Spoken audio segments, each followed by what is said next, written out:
దళిత వాడల నిద్ర అని రకరకాల ప్రోగ్రాంలు పెడుతున్నారు చూస్తున్నాను. అవును. అమిత్ షా మా ఊరికి వచ్చిండు. అవును. మా ఊరు పక్కకు తేరేట్పల్లి ఏదో ఊరికి వచ్చిండు.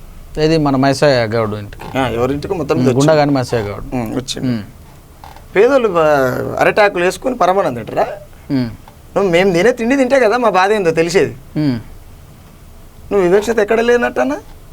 లేనట్ట అట్లా. ఇప్పుడు మీరు ఎంత చేయన్నాడు రేవంత్ అన్న, ఇందాక మా తమ్ముడు ఫోటో డబుల్ బెడ్రూమ్లో, అదే డబుల్ బెడ్రూమ్ కాదు మన వయసు తిరిగేటన్నీ చూస్తున్నాను, చూస్తున్నా కాబట్టి మాట్లాడుతున్నా. అంటే ఇలా రాజాసింగ్ అట్లా మాట్లాడినప్పుడు మీకు ఎలాంటి వివక్షత లేనటువంటి బీజేపీ పార్టీ ఆయన మీద ఎలాంటి చర్యలు తీసుకుంది?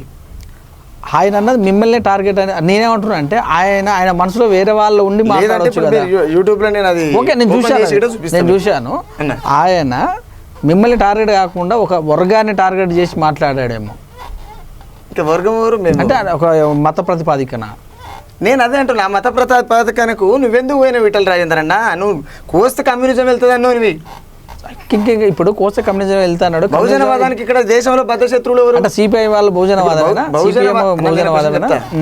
బహుజనులకు బద్ధశత్రువులు ఎవరు దేశంలో? ఎవరంటారు? నేను మతవాదం అనుకుంటా పక్క. ఏ మతం? ముస్లిమా, క్రిస్టియనా, లేకపోతే హిందూ మతం అంటే నేను బహుజనవాదం. నేను ఇంకో మాట అంటాను,